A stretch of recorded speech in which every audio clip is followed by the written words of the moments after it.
Olá, bom dia para você. Agora 11 horas e 47 minutos. O N1 desta quinta-feira, 23 de julho, começa agora com as principais notícias. Grave acidente no sertão do estado. Pelo menos 7 pessoas morreram em uma batida envolvendo um caminhão e uma van de tratamento fora do domicílio TFD da Prefeitura de Petrolândia.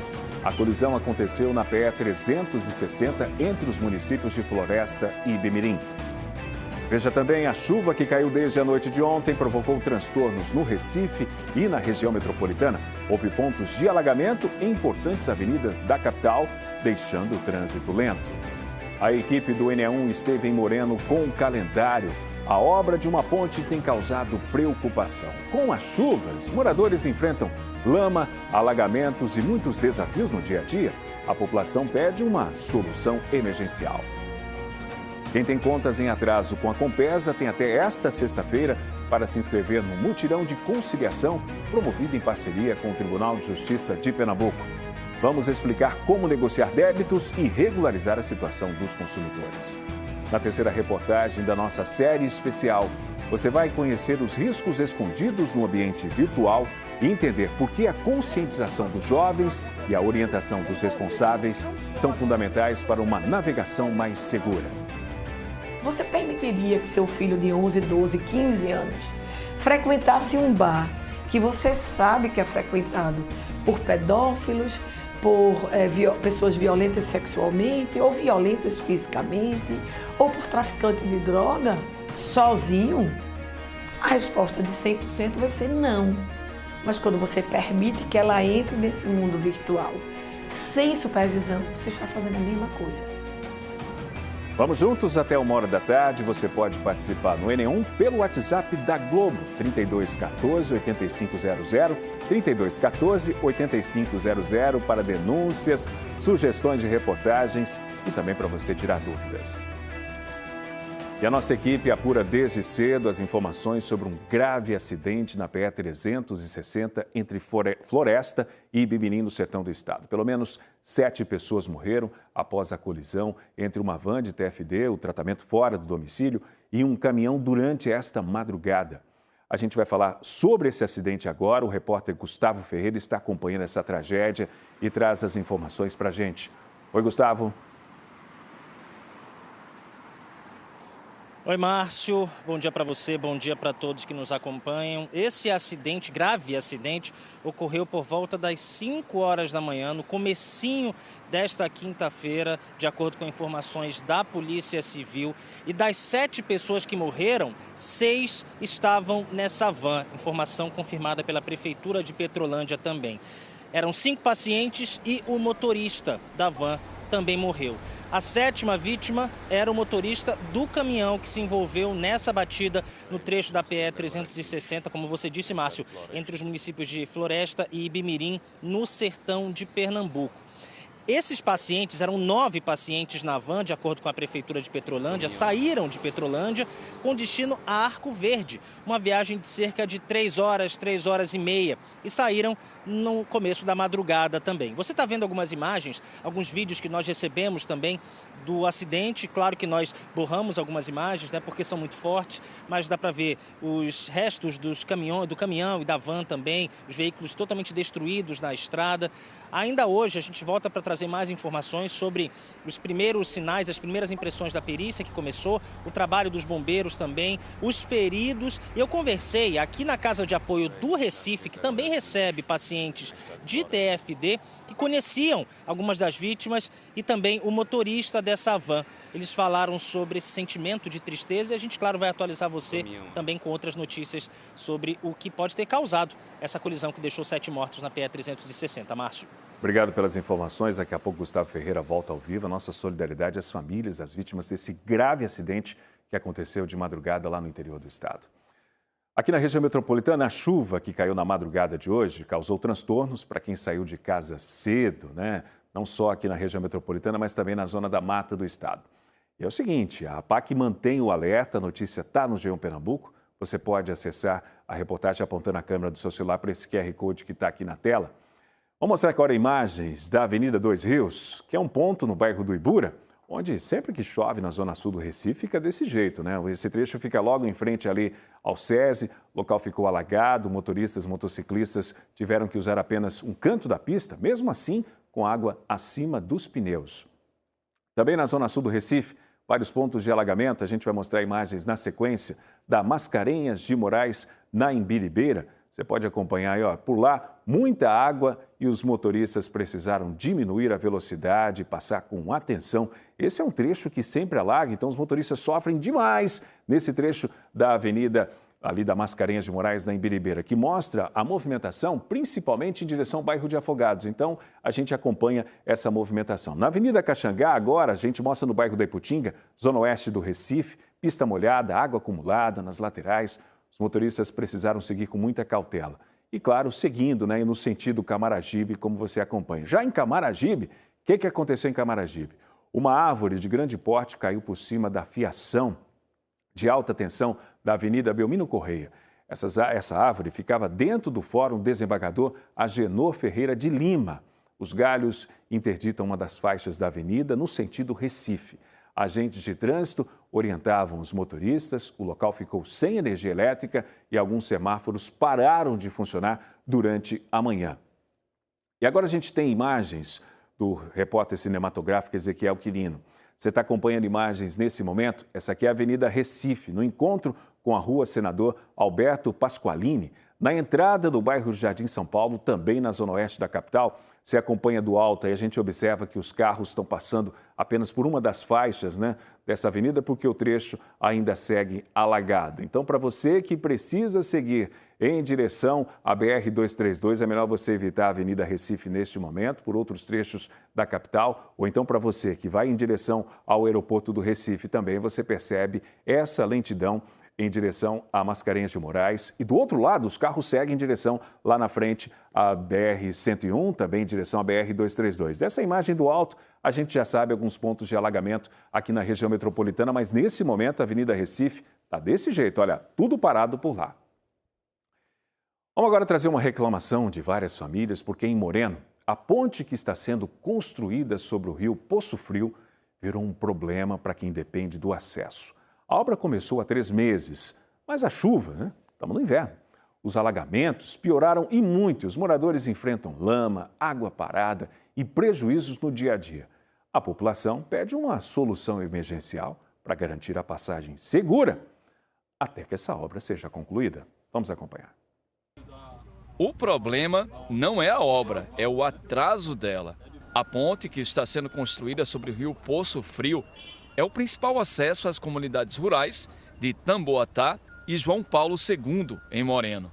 Segundo os moradores, a obra começou em abril. De lá para cá, com as chuvas, os alagamentos pioraram. Dezenas de vídeos gravados por quem mora aqui foram enviados ao Canal Globo. Será que vai sair essa ponte? Olha aí a situação. Quem é que passa aí? Tá aí, o carro tá aqui, ó, parado, atolado, porque não tem como passar. Olha aqui a piscina. Não tem nem como passar, meu velho. Neste vídeo, uma moradora tenta atravessar o trecho e fica presa no barro. Espera aí de novo, ó. Espera aí que arrumou um lugar. Desci ali, né? Quando eu vi, eu atolei a primeira perna. Então, meus vizinhos me deram suporte, um pegava do lado. Como eu sou muito pesada, estava muito atolada, aí eu saí engateando. Aí consegui tirar o primeiro pé, tirei e saí arrastando. Tassiana não consegue chegar de carro à casa da mãe, que mora na comunidade. Para visitá-la, precisa caminhar quase 500 metros em meio à lama e ao material usado na construção da ponte. Meu carro é baixo e fica sempre enganchado. Tem que deixar aqui e ir caminhando. E vou caminhando. Medo, por exemplo, se ela precisasse ir para um médico ou então resolver alguma outra coisa, um compromisso e não ter como sair de casa? Tem sim, porque não passa. A ponte tem semana que está totalmente interditada e eles ainda botam a catrapilha atravessando, para que não passem. Você já tentou passar e ficou com o carro aí enganchado? Já fiquei. Os moradores dizem que o contato diário com a água parada e a lama traz preocupação com o risco de doenças. Olha só, a lama, nós inclusive estamos usando uma bota Mas imagina todos os dias eles terem que passar para as casas usando então bota e depois chegam aqui, mudam o sapato para colocar o sapato ou a sandália.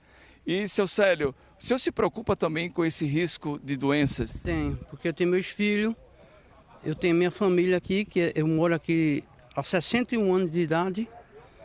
Então isso é um risco muito grande. É sofrimento aqui, viu? Sofrimento aqui. Teve moradores aqui, idosos, né? E crianças também, né? Que teve que ser socorrido aqui, o SAMU ficou lá, por causa do alagamento aqui, com essa ponte. E teve que arrotear na maca. Dentro do mato. Isso, dentro do mato, entendeu? A situação aqui é essa, precária. Seria uma solução agora, né? Mas está demorando muito. A pessoa fica sem passar, lama aqui só, às vezes tem que arrodear por lá. Edivaldo tem um sítio e vende macaxeira e verduras no centro de Moreno. A moto dele está carregada de produtos, mas nem sempre ele consegue atravessar o trecho. Tem que voltar, deixa a moto, passa na cabeça que a moto não dá para passar. Hoje, por exemplo, vai vender lá na cidade? Hoje já levei uma viagem, agora vou levando outra. Natanael é babalorixá. Segundo ele, o acesso difícil também tem prejudicado as atividades no terreiro de Candomblé. Várias pessoas não deixaram de vir por conta desse acesso. Desde o mês de abril continua isso aqui. Passaram 2 semanas sem fazer nada aqui. E fica impossibilitado. Filhos, clientes, amigos. Cancelei ontem uma festividade por conta disso. Suênia é estudante universitária e foi uma das moradoras que procurou o INE1. Ela diz que a comunidade não é contra a construção da ponte.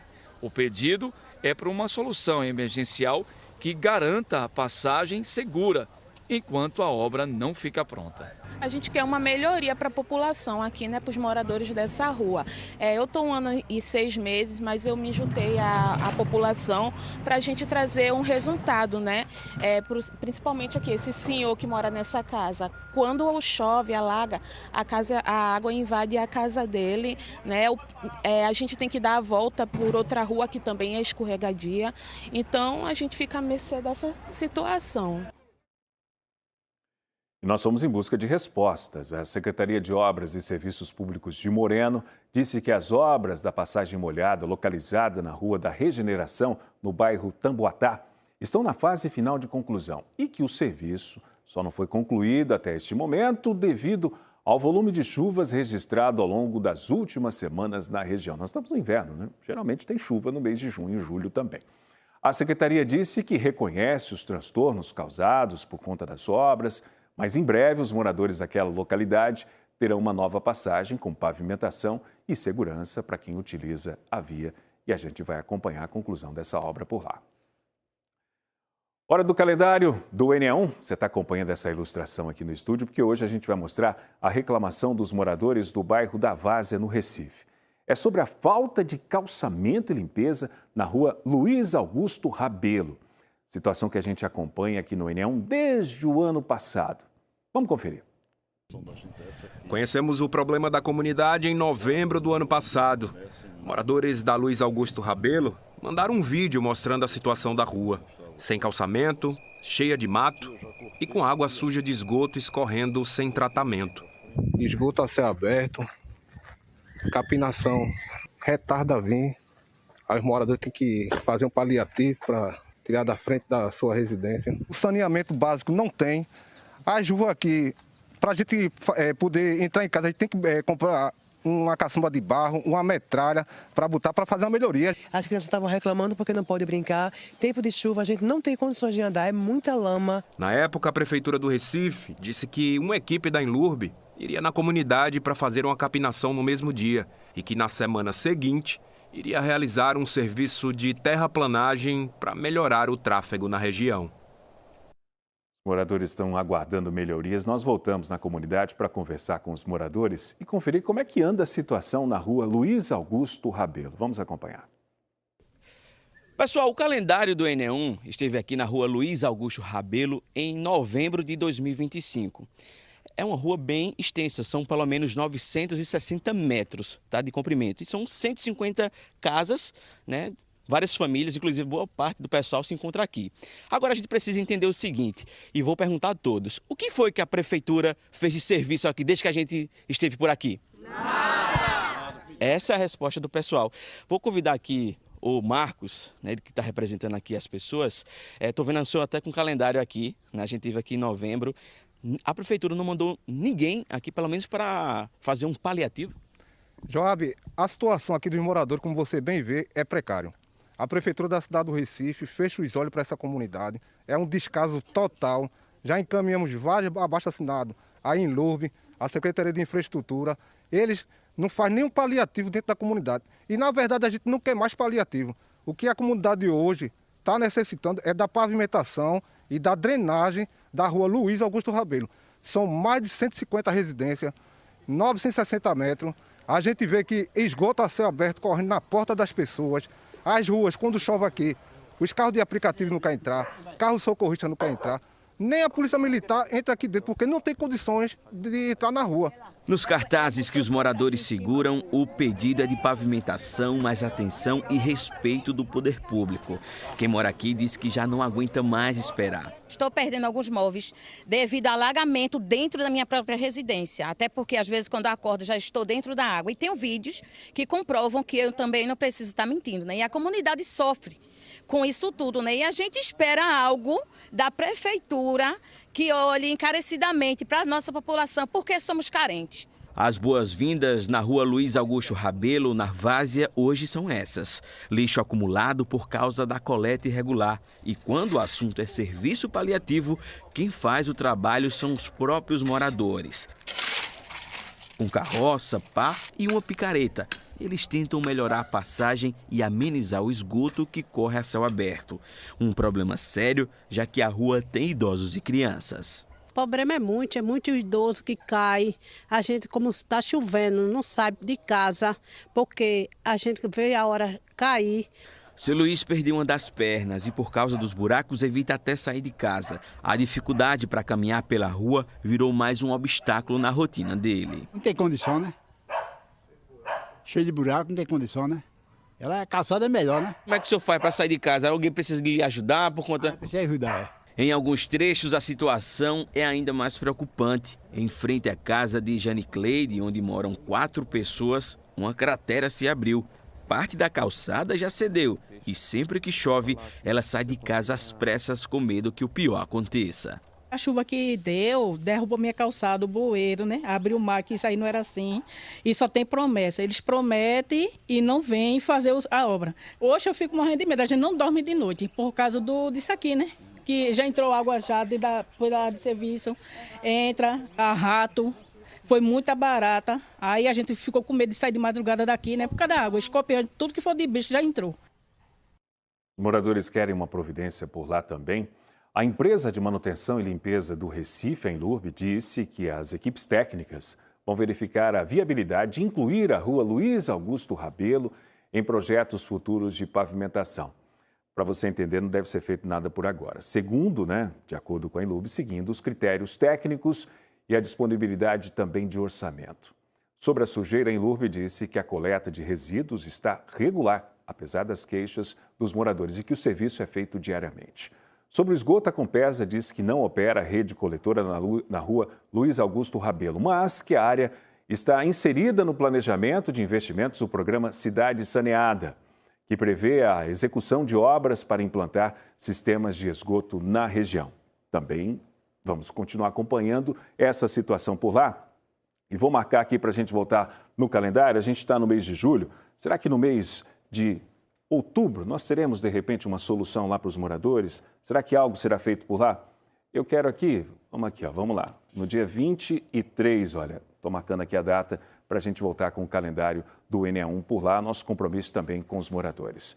E quem tem conta atrasada com a Compesa e quer colocar em dia, tem até esta sexta-feira, portanto até amanhã, para garantir a inscrição em um mutirão especial de conciliação. A iniciativa é uma parceria entre o Tribunal de Justiça de Pernambuco e a Compesa para facilitar acordos e regularização de débitos.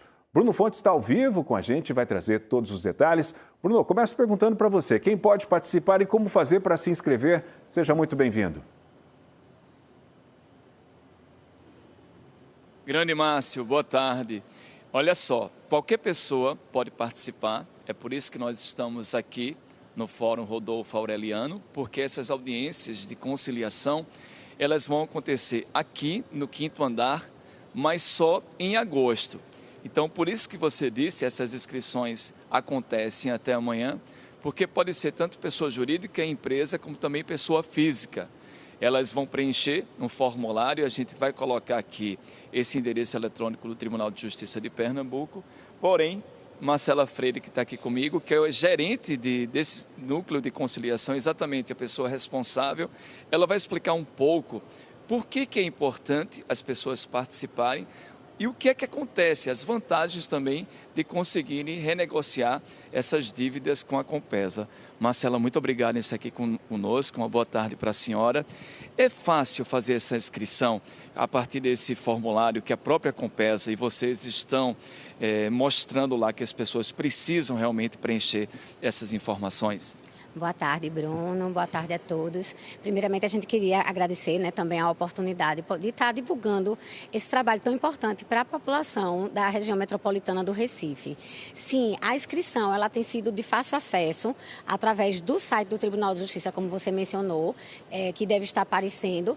E lá, quando ele entra, já na primeira página, aparece lá a reportagem e o formulário. Então, não precisa vir presencialmente para se inscrever, tudo de forma virtual, preenche, coloca lá os seus dados. Também nesse momento da inscrição não precisa juntar nenhuma documentação, é só os dados. E aí depois, quando for a questão do dia da audiência, a semana quando vai realmente acontecer, é que ele vai trazer a sua documentação necessária. A Compesa ela também vai fazer uma análise desse cliente e aí a partir disso ela passa essa lista para vocês, para que vocês chamem as pessoas que querem renegociar as dívidas. Isso. Uma parte, a própria Compesa já indicou, que identificou que existiam. Então, em torno de 280 casos, ela já trouxe para a gente que ela quer fazer acordo. Então, a gente já encaminhou, inclusive. Então, se talvez alguém em casa ou fique sabendo, chegar essa carta convite sem ter se inscrito, é porque a Compesa identificou, nos procurou e disse que esses casos já eram certos de possibilidade de acordo, mas ela abriu a oportunidade, tendo em vista que a gente tem esse interesse de disseminar a cultura da conciliação, para que todo aquele que venha possa pelo menos passar por essa análise. E passando por essa análise, a gente vai retornar com a carta convite àqueles que forem selecionados. Muito obrigado por essas informações. Eu tenho certeza que muitas pessoas estão interessadas, Márcio. Ninguém quer ficar, então, com essa dívida, né? Todo mundo quer, então, pagar as dívidas, não ter nenhum problema. Mas, para isso, frisando, reforçando, tem que fazer essa inscrição. A Compesa, junto com o Tribunal de Justiça de Pernambuco, eles vão fazer a chamada dessas pessoas e a audiência vai acontecer aqui no 5º andar em agosto. Eu volto com você. Obrigado pelas informações, Bruno. Vamos agora para a Praia de Boa Viagem, com imagens feitas agora há pouco pelo nosso Globocop. Agora, 12h10, você vai acompanhar as imagens que é possível ver um líquido escuro saindo de uma tubulação e escorrendo diretamente para a areia da praia. Ainda não há confirmação sobre a origem do material, nem sobre o que teria provocado esse vazamento. O problema fica nas proximidades do quiosque 22, em um trecho da Avenida Boa Viagem, onde estão sendo realizadas, estão sendo feitas obras de requalificação da orla. Nós procuramos a Prefeitura do Recife. A Prefeitura esclareceu que não há interligação de esgoto na saída de drenagem perto do quiosque 22, em Boa Viagem. Segundo a Prefeitura, a causa das chuvas, isso de acordo com a nota enviada, isso tudo pode estar acontecendo por conta da chuva recente, também a rede de drenagem pluvial, que recebeu água contaminada por ligações irregulares de esgoto em outras áreas. A Prefeitura disse que vai adotar as medidas necessárias para a avaliação e também a limpeza da área, além da identificação de eventuais ligações irregulares, caso sejam constatadas. Nós também procuramos a Compesa. A companhia esclareceu que não opera rede coletora de esgoto na orla de Boa Viagem. Então, neste momento, como você acompanha com essas imagens feitas ainda há pouco pelo Globocop, olha a situação bem perto ali do quiosque 22, na praia de Boa Viagem. E logo a seguir, novas informações sobre o trágico acidente entre uma van e um caminhão que matou 7 pessoas e deixou 4 feridos na PE-360 em Floresta, no sertão do estado.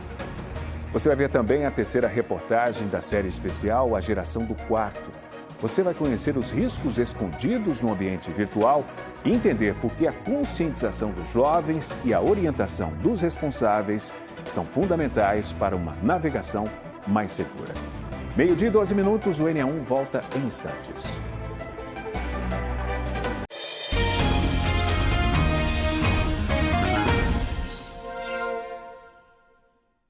Agora, 12:14, a gente volta para falar do grave acidente registrado na madrugada desta quinta-feira na PE 360 em Floresta, no sertão do estado. Esse acidente aconteceu na estrada que fica entre Floresta e Ibimirim.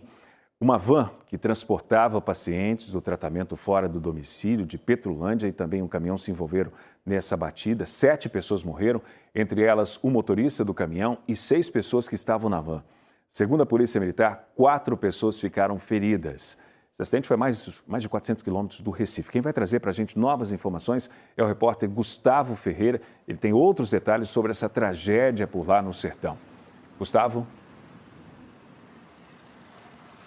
Márcio, o Corpo de Bombeiros acabou de atualizar para a gente essas informações. Então, foram 11 pessoas envolvidas nesse acidente. Além dos 7 mortos, havia 4 feridos. E, juntamente com as informações da Prefeitura de Petrolândia, era o seguinte: na van havia 9 pacientes que estavam fazendo tratamento fora do domicílio, saindo de Petrolândia em direção a Arco Verde, também no sertão, mais o motorista, 10 pessoas na van. E o motorista do caminhão. Esses 2 veículos se envolveram no acidente. 7 pessoas morreram, o motorista do caminhão e 6 pessoas que estavam na van. O motorista mais 5 pacientes. Todos morreram no local, tá? Uma pessoa ferida, que com quadro de saúde estável, foi levada para o Hospital Municipal de Petrolândia e depois encaminhada para o Hospital Municipal de Serra Talhada. E, segundo o Corpo de Bombeiros também, outros 3 feridos foram retirados, resgatados por pessoas que estavam passando ali pelo local, conhecido como Serra Negra, entre Floresta e Ibimirim, e levados para outras unidades de saúde. O prefeito de Petrolândia, Fabiano Marques, esteve no local do acidente e falou sobre as providências tomadas também pela prefeitura e sobre o luto oficial de 3 dias decretado no município. Vamos ver. Estou aqui já na Serra Negra, aqui entre Floresta e Ibimirim, onde aconteceu o acidente. Tudo que tinha de ser determinado já foi feito.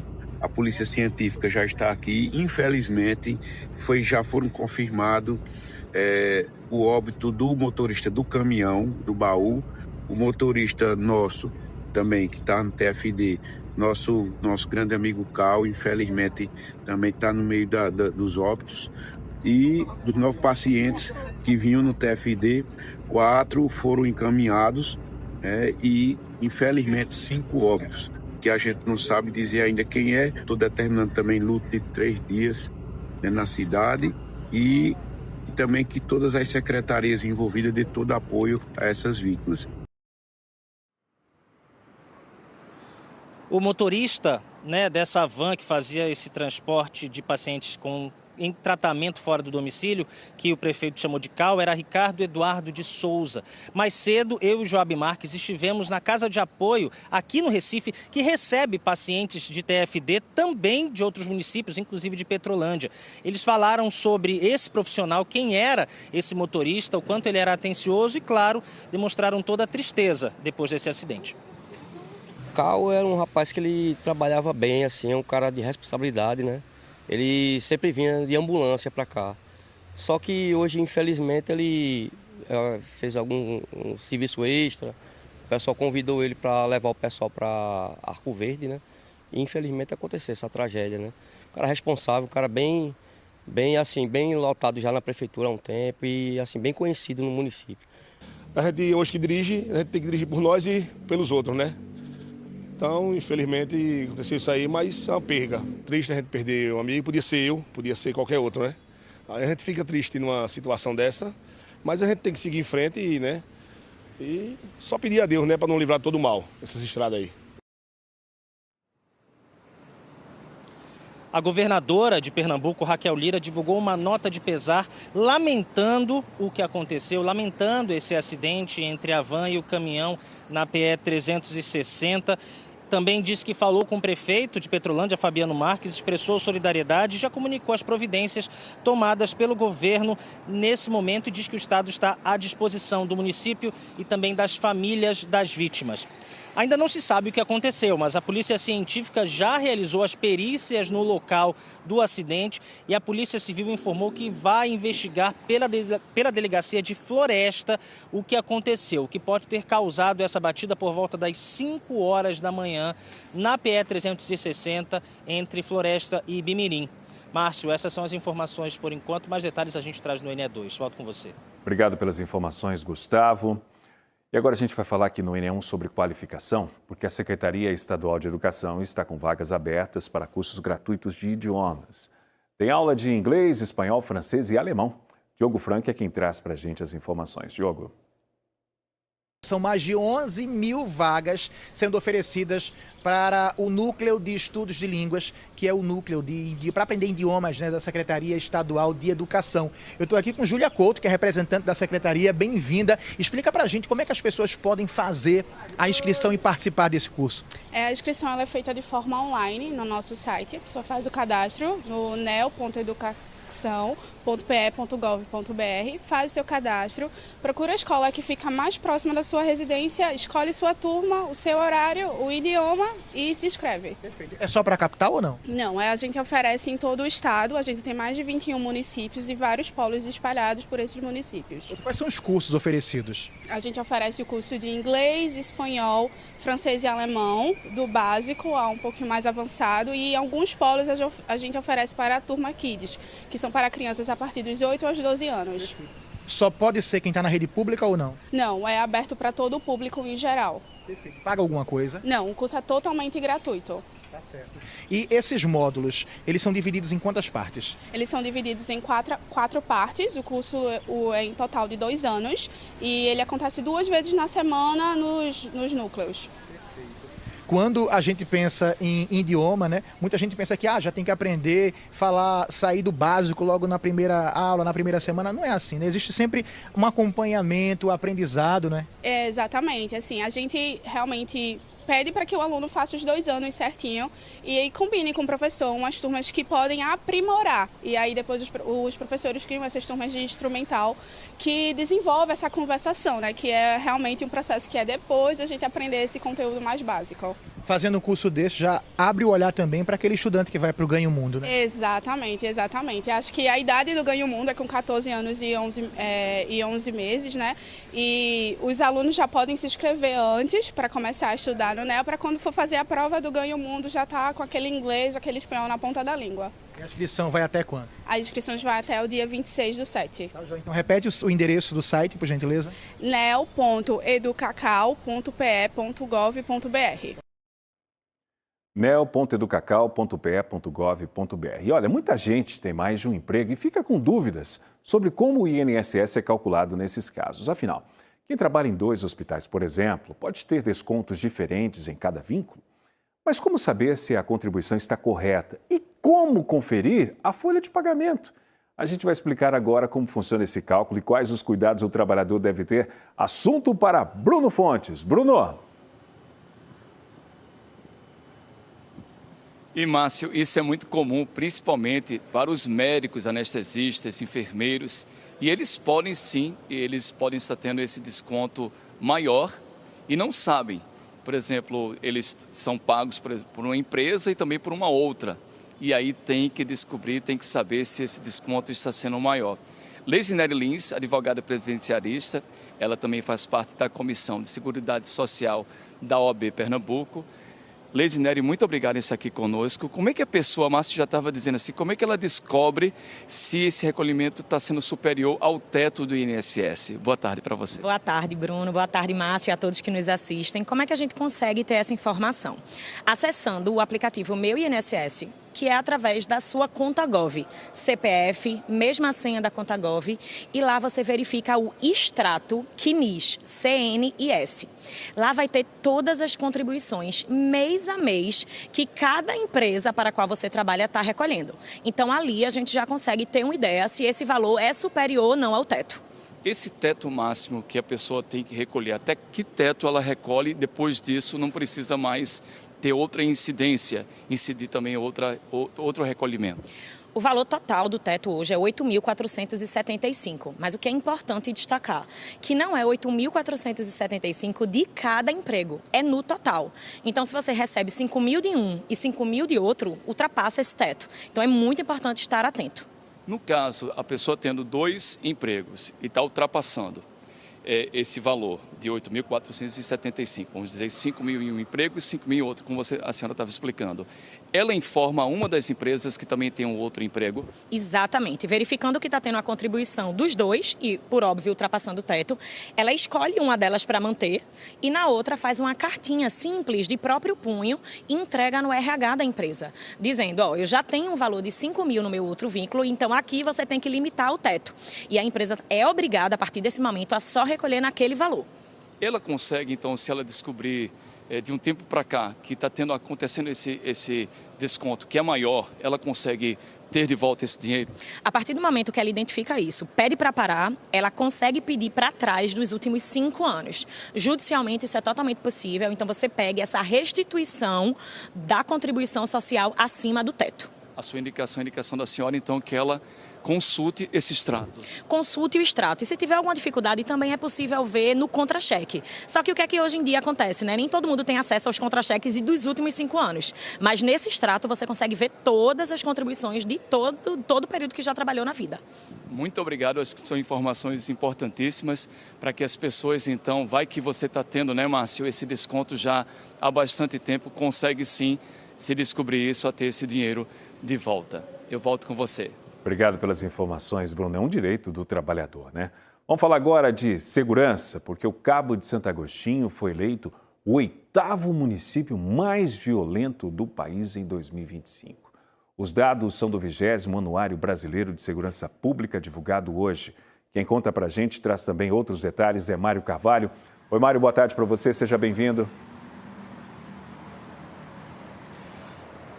Oi, Márcio, boa tarde para você, boa tarde a todos. Pois é, o Anuário Brasileiro de Segurança Pública traz aí um retrato, né, que mistura avanços e também preocupações aqui em Pernambuco.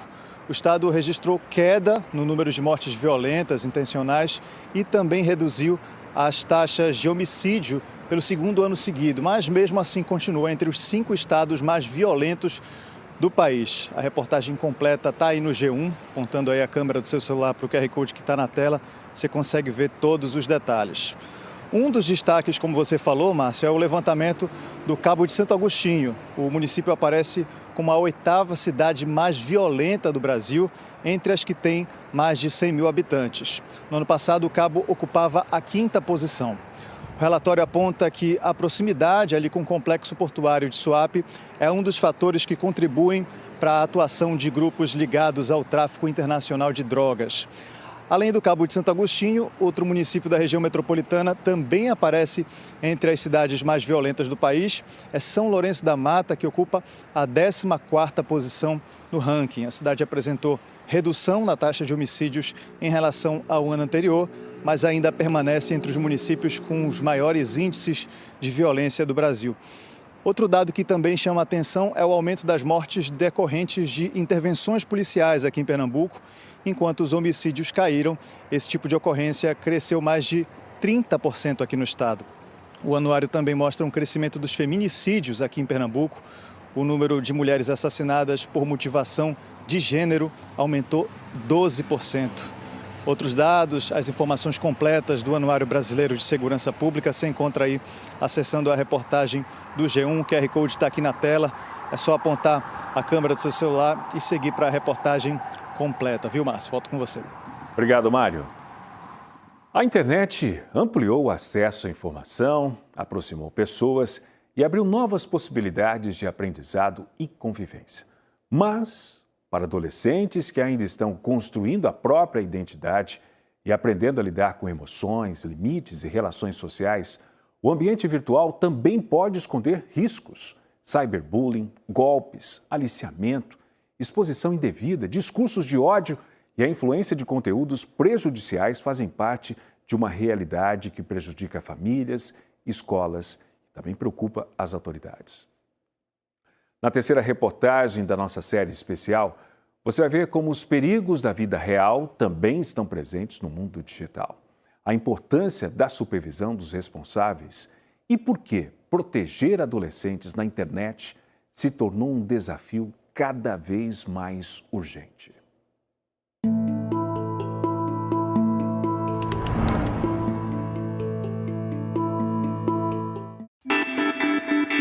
O contato excessivo com a internet, as redes sociais, os jogos online podem afetar imensamente o comportamento dos adolescentes. Tem uma série de estudos que mostram, né, que nesse momento especificamente da constituição da identidade, você pautar isso, inclusive em comentários, em likes, enfim, de pessoas que você não conhece, que se autorizam muitas vezes a dizer coisas violentas, não é? A julgar o corpo, a julgar a imagem, isso pode ser muito prejudicial. Pode ser esse processo de não se sentir parte ou não se sentir pertencente a um grupo no ambiente, né, presencial, na escola, nas outras relações, e só se sentir parte de um grupo nesse ambiente virtual, ou seja, a dificuldade da relação com os pares no mundo presencial, vamos dizer assim. Os adolescentes e as crianças amam aqueles stories, né? Então eles têm uma barganha rápida, um raciocínio rápido. Então são crianças e são adolescentes, e hoje a gente vê também nos adultos que são pessoas que não conseguem esperar. Tudo tem que ser rápido, né? Os pais me perguntavam, Hugo, olha, meu filho está dentro do quarto, o que é que eu faço para ajudá-lo? Ele está inquieto, ele está adoecido, eu não sei o que fazer, ele passa muito tempo quando chega em casa dentro do quarto, mais de 6 horas. Eu aí decidi ir perguntar para as pessoas que estavam no quarto o que é que elas faziam no quarto. Criei um questionário, quando as respostas vieram eu tomei um susto, porque as respostas traziam depoimentos do tipo: eu penso em me matar todo dia, eu só não me matei até agora porque eu não encontrei o jeito mais certo, eu me corto, eu quero matar meus pais, eu estou planejando atacar a escola, eu tenho ódio a fulano, eu tenho ódio a Beltrano. Identificar o adoecimento dos adolescentes por causa da exposição ao mundo online é um dos passos para restabelecer a saúde mental deles e de quem cuida deles. Por vezes, durante esse processo, as famílias se dão conta de que estão diante de crimes também. Um risco grande, num ambiente em que é tão difícil separar o real do virtual. Diante de uma tela, muita coisa pode acontecer. Você permitiria que seu filho de 11, 12, 15 anos frequentasse um bar que você sabe que é frequentado por pedófilos, por pessoas violentas sexualmente ou violentas fisicamente, ou por traficante de droga, sozinho? A resposta de 100% vai ser não. Mas quando você permite que ela entre nesse mundo virtual, sem supervisão, você está fazendo a mesma coisa. Porque ali estão todos os perigos da sociedade real. Então, os pais precisam ter não apenas controles do tempo, como também controle do que aquele adolescente acessa. 1 em cada 5 jovens entre 12 e 17 anos e 1 ano no Brasil sofreu algum tipo de violência nas redes. Então, assim, seja a exposição a conteúdos que não são adequados para a idade, discursos de ódio, de violência, seja com pedidos, não é, de postagens de fotos, trocas, propostas de trocas, seja com a própria publicação de alguma imagem, de algum conteúdo desse adolescente nas redes, o que pode causar muita vergonha, muita culpa. A casa é lugar para este alerta, assim como a escola. Giovanni Santoro é especialista em cybercrimes, os crimes cometidos na internet. Faz palestras direcionadas aos adolescentes nas unidades de ensino. Jovens bem informados são jovens muito mais seguros. A rede social, ela veio para facilitar a vida de todo mundo. É inegável os benefícios que ela tem, principalmente com relação à interação social e convivência. Mas ela também tem os seus riscos. Eu costumo dizer que o crime ele migrou para o mundo virtual. Eu estou aqui dentro do meu quarto, estou interagindo com todo mundo, estou protegido. É um ledo engano. Quando o papo é direto, rapidinho, os adolescentes começam a identificar os perigos. a interação de maiores, fingindo que são menores, falando com outras crianças, o roubo, os golpes que acontecem. E você acha que é fácil ou que é difícil de acontecerem essas coisas na internet? Eu acho que é fácil, bem fácil. Ainda mais no anonimato. Por que você acha que é fácil? Qualquer pessoa pode chegar em você e falar qualquer coisa na internet. Você acha que existe uma forma segura de usar celular, rede social, sem correr risco? Com a supervisão dos pais, sim. Mas sem supervisão deles, eu acho que não há uma forma segura de navegar na internet. Porque cada ambiente de lá é hostil, né? Podem ter várias pessoas se passando por pessoas que não são. Pessoas que podem confundir os adolescentes. Como a gente está numa tela virtual, a gente não está na vida real, isso pode acontecer, influenciar mentalmente e sentimentalmente também, até porque hoje em dia existe o web namoro, que pessoas namoram pela internet, tem web amizade, né, que é as amizades que fazem hoje em dia, e às vezes esses sentimentos podem prejudicar a pessoa ficar mais sozinha, solitária, pode acontecer várias coisas, eu acho, na minha opinião, riscos também da pessoa, um exemplo, se apegar demais àquela pessoa, sendo que ela nem conhece direito. Os criminosos têm um padrão de abordagem. Primeiro, eles começam a acessar as redes sociais desses jovens para saber os gostos e preferências pessoais. Por exemplo, um jovem que porventura ele gosta de futebol, ele vai se apresentar usando um perfil falso, dizendo que é um jovem e que tem os mesmos gostos e preferência social. Para quê? Para poder chamar a atenção dele, para que ele possa ganhar a confiança e aí assim, com o jovem abrindo a guarda, confiando que é uma pessoa de bem, vai fazer muitas das vezes o que aquele criminoso quer. Então, é necessário realmente um acompanhamento sério para que esses meninos possam estar bem informados. E durante a palestra, não demora para os adolescentes reconhecerem que precisam da supervisão de quem cuida deles. Acionar alguns aplicativos que existem para fiscalizar um pouco mais em forma de segurança, porque tem muitos riscos que, por exemplo, desinformação, golpe que pode causar e deveria, olhar mais. Desde o ano passado, os alunos não podem mais usar celular nas escolas. É lei, mas o acesso ao mundo virtual continua sendo trabalhado em atividades escolares porque é preciso. O bom uso das redes sociais. Quais as áreas que tu tem que tomar conta, o que é que tu não pode estar falando. Se determinada pessoa falar com você que não é do seu conhecimento, tenha cuidado. Cuidado com o que você posta ou reposta. Então, a gente tem trabalhado muito. Quando a gente constata ou confirma o problema, aí a gente faz os outros encaminhamentos, como o Conselho Tutelar, como o Ministério Público, mas a gente primeiro procura tratar dentro da escola a problemática. E já aconteceu? Muitas situações. Muitas vezes acontece, Camila, é que os pais não têm esse diálogo franco e aberto, os filhos estão demonstrando, através de mudança de comportamento, que estão precisando de ajuda e eles sequer têm a capacidade de perceber isso. E aí é onde vem aquela questão. Às vezes existem filhos órfãos de pais vivos, por quê? Porque eles não sabem nada do que está acontecendo com os filhos. E aquele quarto ali pode ser realmente o cativeiro da criança, onde ele está sendo cooptado por esse criminoso na rede social. O Ministério Público tem sido acionado frequentemente para investigar crimes online. Tem chegado muito cyberbullying, né, que é aquele bullying que a gente conhecia, mas praticado no mundo digital através de mensagens, fotos, aplicativos, isso tem chegado bastante. Casos de exploração de adolescentes no ambiente online, exploração sexual ou exploração da imagem também. No ambiente virtual, adolescentes podem ser vítimas e também infratores. Normalmente, a gente nota que ali no início da adolescência, entre 12 e 15 anos, costuma ter mais casos como, por exemplo, o cyberbullying e um pouco mais velhos, casos de sextorção. Então, depende muito, mas eu não diria a você que a gente conseguiria fazer um recorte, por exemplo, de classe social, né? De gênero, sim. Dependendo do caso, as garotas são alvos mais frequentes.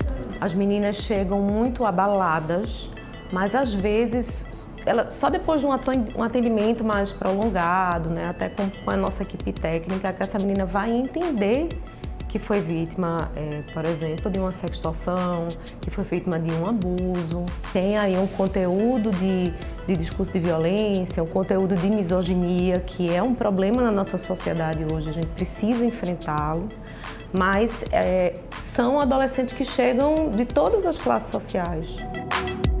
Quando adolescentes cometem as infrações, nem sempre têm noção da gravidade do que fizeram. Às vezes eles acham que porque aquela ofensa, por exemplo, né, aquela ameaça foi praticada no ambiente virtual, não teria qualquer consequência. Às vezes eles chegam dizendo, mas era uma brincadeira, né? E até sem compreender não só as consequências de responsabilização pela lei, mas sem entender também as consequências para a vítima. Quando o ato é praticado, né, a agressão é praticada por um adolescente, vai iniciar o que a gente chama de uma ação socioeducativa, que vai desde uma advertência, né, que é a mais leve, até a medida de internação, que é a mais grave.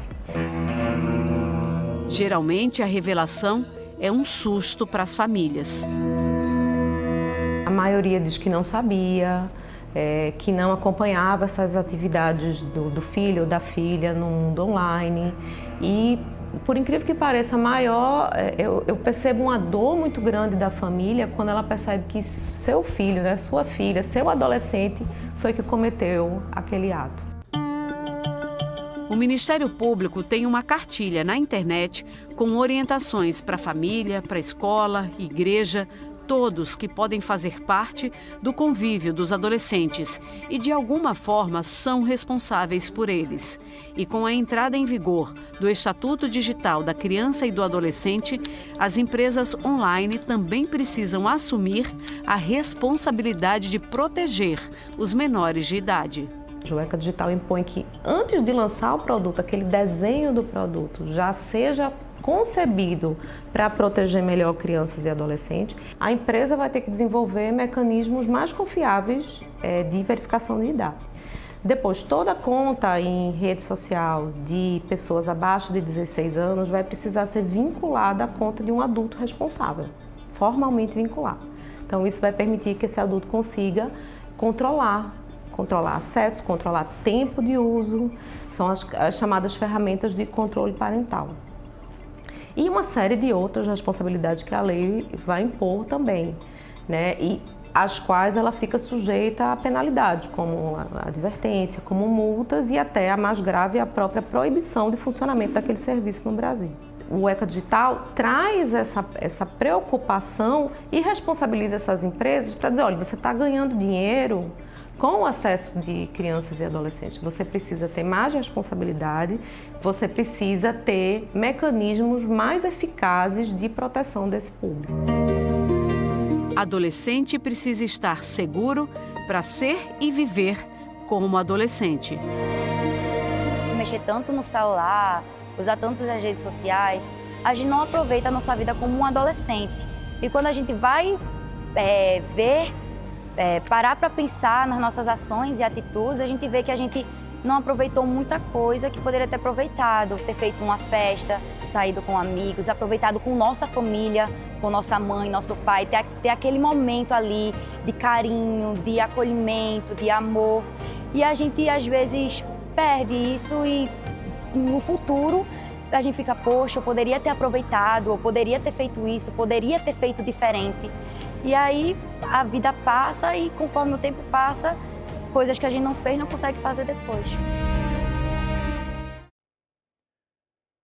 E amanhã, na última reportagem da série, você vai ver como famílias e adolescentes podem construir uma relação mais segura com a tecnologia, os desafios da supervisão no mundo digital, as novas regras do ECA Digital e o papel do diálogo na proteção de crianças e adolescentes. Agora a gente vai para um rápido intervalo, 12h43. Logo a seguir, os fortes ventos na madrugada de hoje deixaram várias casas destelhadas no Grande Recife. Os moradores acordaram assustados. E o trabalho de uma associação que oferece atividades gratuitas, esportivas e de música a crianças em situação de vulnerabilidade social em Jaboatão dos Guararapes. Continue com a gente, o NE1 volta já.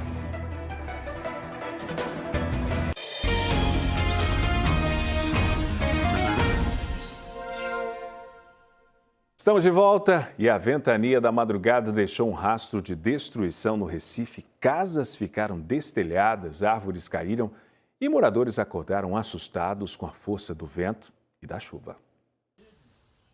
Pela manhã, os moradores tentavam recuperar as telhas que soltaram com a força do vento. Seu Itamar mora na rua Ituaçu. Ele se arrumava para ver a família em João Pessoa, na Paraíba, quando foi surpreendido pela ventania. Deu uma ventania, veio logo uma galé voando. Aí quando eu digo uma galé, quando eu menos esperei foi a zoada, o telhado levantou todo. O senhor fala galé, aquele da Ceasa, é? Sim, aquela da Ceasa. As pessoas acordaram assustadas. Eu estava dormindo, acordei com a cabeça cheia de telha, na chuva. Eu pensava que era até um avião que tinha caído de cima da minha casa.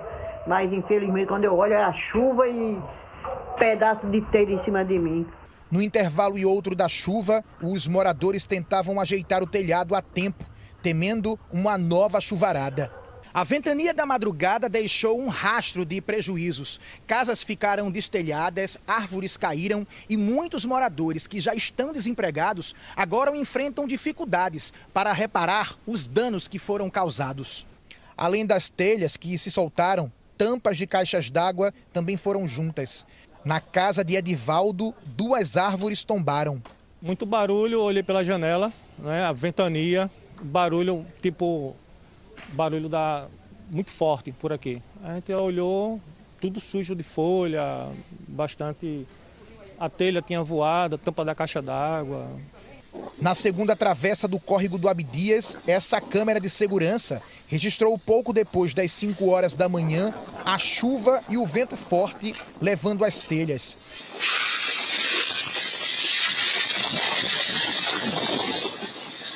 Em uma das casas, parte do telhado só não foi arrastada completamente porque ficou presa à estrutura das placas de energia solar. Mesmo assim, a água da chuva danificou o armário de Simone. Nunca vi isso na minha vida. Eu já vi essas coisas em televisão. Mas assim, pessoalmente, nunca tinha visto não. Foi a primeira vez, Simone? Aqui foi a primeira vez.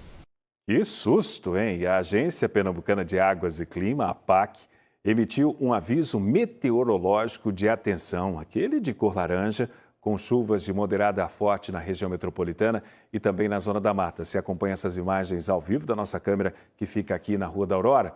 E para Mata Sul, o aviso é de alerta na cor vermelha de chuva moderada a forte até amanhã. E logo mais no Jornal Hoje você vai ver que a PF investiga um servidor público do Rio suspeito de desviar centenas de computadores que deveriam ir para doação. Boa tarde, Roberto Kovalik. Olá, a gente se encontra daqui a pouco no Jornal Hoje e você vai ver a Polícia Federal investiga o furto de 300 computadores usados na Receita Federal. Os investigadores dizem que um funcionário cedido para a Receita retirou os computadores pela porta dos fundos de um prédio em pleno centro do Rio. O prejuízo pode chegar a R$350 mil. E um desafio para os pais agora nas férias. Como manter as crianças e adolescentes ocupados e evitar que as telas tomem conta dos dias longe da escola. Espero você no Jornal Hoje. Até lá. E olha, você está acompanhando aqui o NE1, a gente vai falar agora de solidariedade, porque é importante você ser solidário e a gente vai mostrar agora o trabalho da Associação Espírita Oásis de Dan, que fica em Piedade, Jaboatão. O Gustavo Ferreira vai mostrar para a gente a importância desse trabalho realizado por lá, uma forma de você ser solidário também. Gustavo. Márcio, a gente acabou de chegar aqui na sede da Oásis de Dan, eu e Joab Marques, e olha, tá rolando uma oficina de musicalização com essas crianças.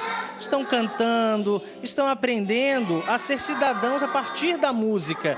E essa é só uma das atividades que são oferecidas para esse público. Eu vou conversar com o Shane agora. Além dessa oficina, né? O que as crianças aqui podem fazer, do que elas aproveitam e de onde vêm essas crianças todas? Boa tarde. Boa tarde. As crianças aqui aprendem a tocar flauta, violino, violoncelo, tem o canto coral, tem o judô, tem robótica, tem aulas de português e matemática e jardinagem. E essas crianças, elas são todas moradoras aqui do entorno de Jaboatão, aqui perto de Piedade, não é isso? Próxima da nossa comunidade. Como é que faz para participar? As crianças podem vir, as famílias trazem, é de graça? Como é que elas chegam aqui? Tem uma seleção, né, que acontece em certo período. E aí elas escolhem algumas crianças, trazendo para cá, para conhecer um pouquinho de cada família. E aí elas passam a participar daqui da instituição. Um serviço tão bonito, que eu sei que também tem alimentação, daqui a pouco vai todo mundo almoçar, já lancharam. Obrigado, Xenha. Dona Maria José, vem cá. A senhora tem neto aqui, neta, é isso? 4 netos aqui, né? Que maravilha. Para a senhora, quanto que é importante existir um projeto como esse para as crianças? É porque eles têm tudo aqui, é bem tratado, bem educado, aprende muitas coisas. Para a senhora ver eles felizes também é maravilhoso. Ah, é. Faz questão de trazer eles sempre aqui. Desde que abriu isso aqui que eles entraram até hoje. Maravilha. Obrigado, viu? E continue feliz com seus netos aqui.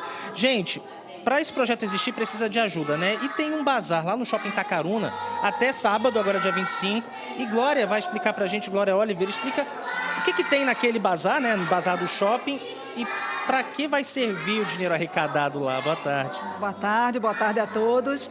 A 5ª edição do Bazar Solidário Oásis de Dan, que está acontecendo no Shopping Itacaruna, próximo à CIA, tem o objetivo de arrecadar fundos para a manutenção das atividades e ampliar as demais atividades programadas para 2027. São produtos novos, seminovos, doados por lojas, por pessoas físicas, e cada peça é organizada com todo carinho, a curatela passa esses produtos. Então, mesmo sendo seminovos, você tem a oportunidade de fazer o bem, ainda adquirir uma peça belíssima, inclusive roupas de marca. E existem outras formas de ajudar também? Quem quiser participar, ser solidário, ser voluntário, pode? Como é que faz?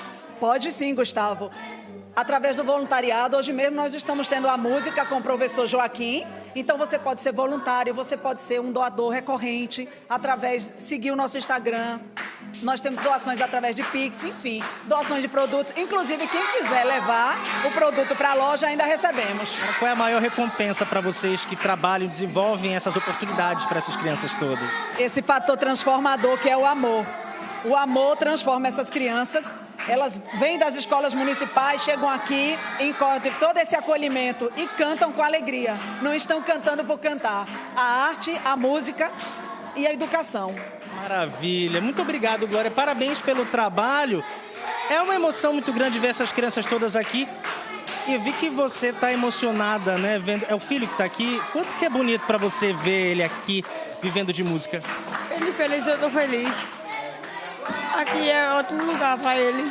Que maravilha. Que bonito, né? Que relato bonito. Márcio, eu devolvo para você com essa alegria, né? Das crianças cantando, dançando e descobrindo um futuro cheio de possibilidades que elas podem encontrar aqui. Volto com você. Muito, né? A solidariedade, você pode ser solidário, ajudar essa instituição. A música faz muito bem. Inclusive, a gente vai trazer agora uma dica para você, porque o Centro Musical de Olinda está com inscrições abertas para você que, de repente, quer soltar a voz. E quem vai trazer as orientações ao vivo para a gente de como se inscrever, de como aproveitar essa oportunidade, é Mário Carvalho. Mário. É isso, Márcio. A gente está aqui no CEMO, né, o Centro Educacional de Música aqui de Olinda. Vou trazer aqui as informações que a gente pegou agora há pouco aqui no centro. As inscrições para esse processo seletivo do segundo semestre terminam no sábado. São 390 vagas gratuitas para crianças, adolescentes, adultos, a partir sempre de 7 anos de idade. Tem opções aí nos cursos regulares, nos cursos livres e também nos cursos básicos de regência. A pessoa faz um teste aqui junto com os professores para participar dessa seleção e também tem um sorteio. E olha só, entre as opções tem cursos de violão popular, guitarra, bateria, canto, cavaquinho, contrabaixo, percussão. Para as crianças, como eu falei, é por meio de um sorteio. Já para boa parte das vagas destinadas, que são adultos e adolescentes, a seleção acontece por meio de um teste prático, né? Então vai ser feito eles vão tocar, né, para um professor poder avaliar como é que vai ser, se eles vão passar ou não. E aí, no caso do curso de regência, os candidatos passam por uma entrevista. Quem quiser participar precisa correr, porque as inscrições são até o dia 26 de julho e devem ser feitas pela internet. Viu, Márcio? Volto com você. Obrigado pelas informações, Mário. Pode ser uma oportunidade para muita gente, né, se qualificar ali no SEMO em Olinda. E agora aqui no NE1, agora 12h56, a gente ainda há pouco, né, ao longo desta edição, nós mostramos alguns pontos de alagamento aqui na região metropolitana, né, principalmente por conta da chuva de ontem para hoje. Mas então, a gente agora vai mostrar como é que está o trânsito, agora, logo depois do almoço, para você que vai sair de Olinda nesse momento, a gente mostra como é que está a Avenida Pan-Nordestina em Olinda, do lado direito, do lado esquerdo. Você percebe a movimentação, o sinal está fechado lá na frente, mas a movimentação em direção a Paulista, Abreu e Lima, também pode ser um dos caminhos para quem vai fugir da BR-101, seguir pela PE15 nesse momento. Vamos para a Zona Sul da capital? A gente tem imagens para mostrar na Zona Sul, outro ponto também importante para quem vai circular, inclusive por Boa Viagem e outros pontos também. Mas daqui a pouquinho a gente mostra. E do alto, lembrando que tem alerta da APAC aqui para a região metropolitana. Esse aviso meteorológico desde ontem à noite até as próximas horas, de chuva de moderada a forte. Então, chuva de fraca a moderada, aliás, corrigindo para você a informação. Então, para você que mora em alguns locais e também precisa de orientação, a gente traz esse alerta da APAC válido para a região metropolitana e também para a Mata Sul do estado. E a gente tem uma câmera para mostrar a região central do Recife. Essa aqui é a Rua da Aurora, bem perto ali da Assembleia Legislativa. Um dos caminhos para quem quer fugir de outros pontos da capital é seguir agora, principalmente pela Rua da Aurora, lá na frente à Ponte do Limoeiro. E a gente já faz outro giro, já mostra outra câmera, porque a gente está mostrando também que tem muita gente fugindo de outros pontos da capital, mas a gente mostra a BR-101 neste momento. Essa câmera fica ali na cidade universitária, bem em frente ao Hospital das Clínicas. Olha só como é que está o trânsito. Intenso, parado, principalmente do lado esquerdo, são os carros que vão em direção a Abreu e Lima e também Paulista, para quem vai seguir também por outros pontos da capital. Conde da Boa Vista, região central da capital, importante corredor de ônibus nesse momento, bem pertinho ali do cruzamento com a Rua 7 de Setembro, mostrando que nesse ponto, sim, está chovendo na área central da capital pernambucana. Com essas imagens, a gente encerra o NE1 de hoje. Você pode rever e também compartilhar as reportagens a qualquer hora no Globoplay. Uma ótima tarde para você. Fique agora com o Globo Esporte. A gente volta a se encontrar no Boletim e logo mais também no NE2. Obrigado.